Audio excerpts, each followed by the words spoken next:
Igama lami nguNtombenhle Shozi, ngihlala eSoweto. Ngibhalele uKhumbul'ekhaya ngoba ngifuna ingisize ngithola abazali bami. Umamami igama lakhe u-Edith Siphokazi Shozi. Ubabami igama lakhe uJuly Nzuza. Ngikhuliswa ugogo owangifostarile, uPhindi Aida Nobela, nendoda yakhe of which ubaba akasekho uThomas Magezi Nobela. Ngikhule kahle of which ngiyile esikoleni, ngaba umntwana kubo nabo baba abazali kimi. Yonke into ibe right until ngiba naleyo challenges engihlangane nawo empilweni angenza ukuthi gcine ngizofuna ukuzazi ubumina bami. Ngifuna umamami nobabami ngoba ngifuna ukuzazi ubumina bami nokuthi ngisukaphi, ngiyaphi, ngubani, ngizalwaphi, ngazi impande zami, ngazi amasiko ami. Ngisho ukuthi ngumZulu la ekhaya amaTsonga, of which I'm very proud I know ama-culture maningi. And then ukuze ngizazi ukuthi ngifostariwe, it's because ama-social worker they had to do their daily routines with bazovizitha. So that's what made me alert ukuthi no, simply means ikhona lento ekhona ngami.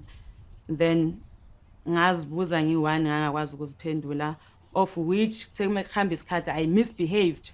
Misbehavior of which misbehavior kwami led ukuthi umama afonele ama-social worker, and ama-social worker had to ukuthi come azokwazi ukuthi ahlale nami phansi ngabuza imibuzo kube yiwo-ke angitshela iqiniso ukuthi umama ungifostarile. And then ngiye ngaya kwi-child welfare eFoxy ngayo-requesta ifile. According to ifile, umamam, she's originally from Umlazi, KZN. So she came this side. And then she got made the LH until under 15 years. So la angishiya khona wangishiya eHillbrow Royal Hotel, of which bekahlala nobaba, and ubaba wathi angaboshwa, umama wanyamalala, ubaba bekayi-security guard, bekasebenza e-resistance. On the file into istate ukuthi mengizoyisa kuma-foster care, I was 1 year 6 months, of which la ekhaya bang-adopta ngina 2 years. For mina, ukuthola abazali bami kwifamily yakaNobela, I think it will be a huge difference because ezinye izinto abakwazi ukuthi bangangenzela bona. Namadlozi sometimes, even though awakaNobela yes ayangazi, but kunala abuye angakwazi ukuthi angafinyelela khona. So for mina ukuthi ngithola abazali bami bamithe nogogo or ngithi bamithe nomama, kuzoba injabulo enkulu kuyi ukuthi naye mengase uNkulunkulu amkhumbule naye abe ekephisa ukuthi ekugcineni umntanami lento bekayilangazelela uze wayithola, because naye emdala engaka intelo lekhale ngayo ukuthi mongabathola ngisaphila abazali babo ngizokwazi ukuthi sikhulume nabo sizwane kube nekhona nje i-way forward ukuthi noma ngase kuthiwe ngiyashada kusasa bakwazi ukungikhulula in both families, bakwazi ukungenzela into ekuyona yena efanele. Kungishintshile ukuthi ngazi ukuthi umama Nobela akusumama biologically.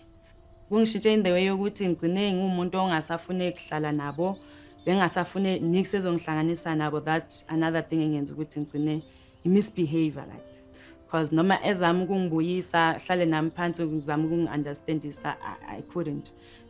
Kushintshe ukuthi ngibe nabantwana at the early stage, and nalapho futhi waba umama oright wakwazi ukuthi angikhulisele lawo lowo mntana obengithole ngaleyo ndlela, because umukelile ukuthi no abengazenzi but bekuyisimo ebesengibhekile.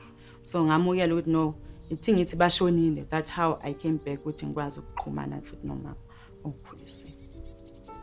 Mama nobaba, umntana wenu lo okhulumayo uNtombenhle Shozi, ozalwa uSiphokazi Edith Shozi noJuly Nzuza.